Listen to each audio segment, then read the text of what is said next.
My sons will never play with dogs. In fact, I refuse to let my sons play with dogs. That's not what men do.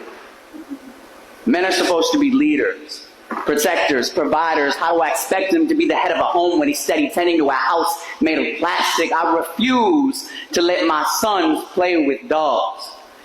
If I ever catch him with a Barbie, a Bratz, a Polly Pocket, or Cabbage Patch, I swear my right hand to God, I will set him straight, knowing that is not how God intended for us to act. I said I refuse to let my sons play with dogs.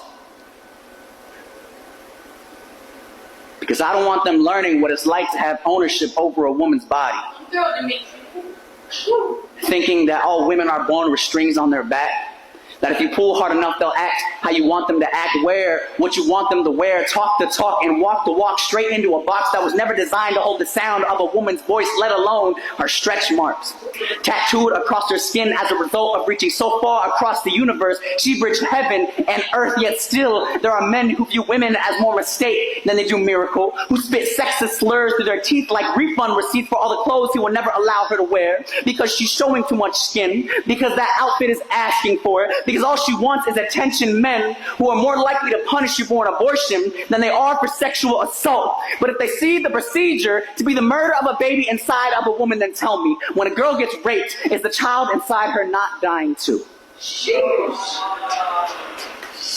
Is the robbery of her innocence not worth better laws, or will we continue to force these girls into a motherhood they never asked for? A friend tells me that her mother was born from a rape. And I ask how she's coping with that today, if she now has to look her mother in the eyes and wonder if she's able to see the blessing before she sees the trauma, or does she sit silent in sorrow whenever that train of thought crosses those battered borders in her brain? My mother tells me that she was 25 when she got her first doll, but that her first memory as a child was being beat by her father.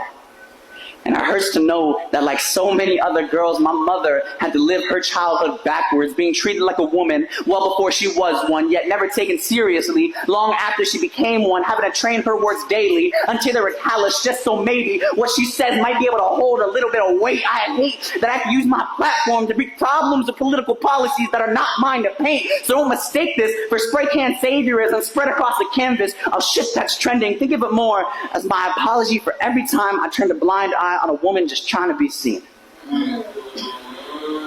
And a promise to the men who laid hands on my mother, and her mother, and her mother: if I ever see you again, I will send you straight back to whoever it is you pray to at night.